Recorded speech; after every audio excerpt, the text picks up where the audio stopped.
Les mille et une nuits, tome 1, chapitre 8, Histoire du mari et du perroquet. Un bonhomme avait une belle femme. Il l'aimait avec tant de passion qu'il ne la perdait de vue que le moins qu'il pouvait. Un jour que des affaires pressantes l'obligeaient à s'éloigner d'elle, il alla dans un endroit où l'on vendait toutes sortes d'oiseaux. Il y acheta un perroquet qui non seulement parlait fort bien, mais qui avait même le don de rendre compte de tout ce qui avait été fait devant lui.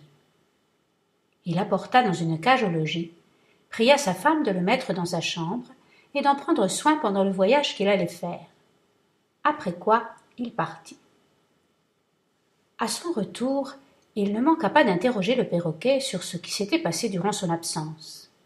Et là-dessus, l'oiseau lui apprit des choses qui lui donnèrent lieu de faire de grands reproches à sa femme. Elle crut que quelqu'une de ses esclaves l'avait trahie. Elles jurèrent toutes qu'elle lui avait été fidèle. Et elles convinrent qu'il fallait que ce fût le perroquet qui eût fait ces mauvais rapports. Prévenue de cette opinion, la femme chercha dans son esprit un moyen de détruire les soupçons de son mari et de se venger en même temps du perroquet. Elle le trouva.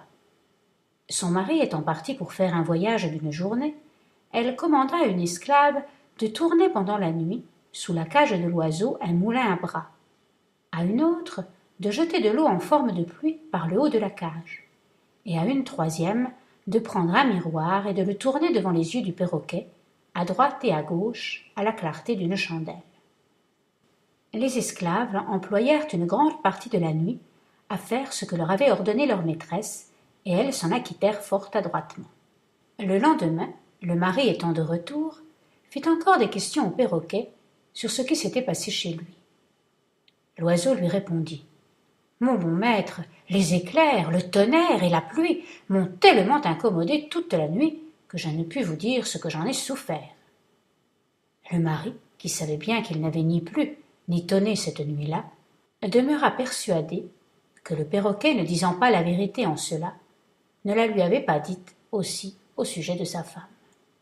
C'est pourquoi, de dépit, l'ayant tiré de sa cage, il le jeta si rudement contre terre qu'il le tua. Néanmoins, dans la suite, il apprit de ses voisins que le pauvre perroquet ne lui avait pas menti en lui parlant de la conduite de sa femme, ce qui fut cause qu'il se repentit de l'avoir tué. Là s'arrêta Scheherazade, parce qu'elle s'aperçut qu'il était jour.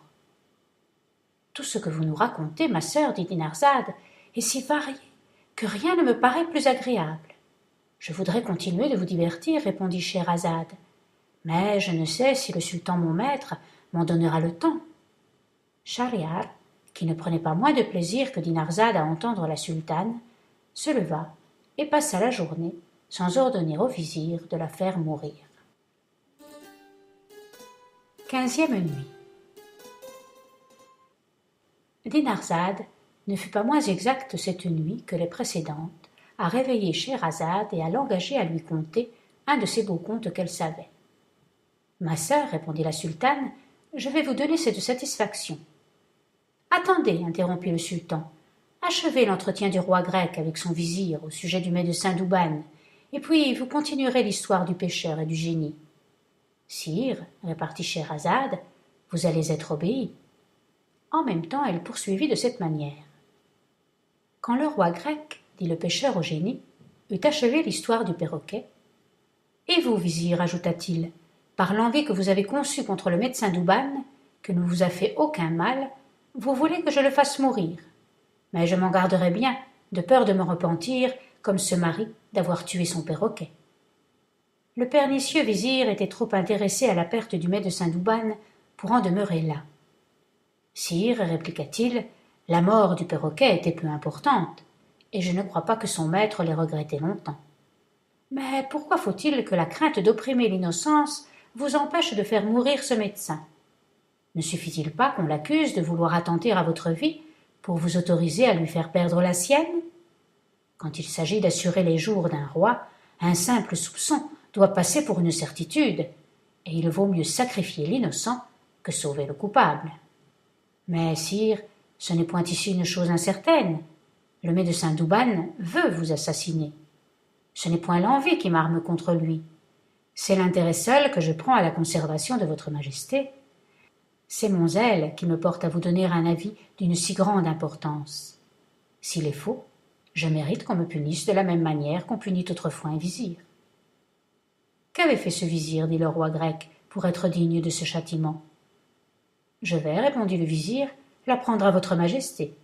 Quelle est, s'il lui plaît, la bonté de m'écouter.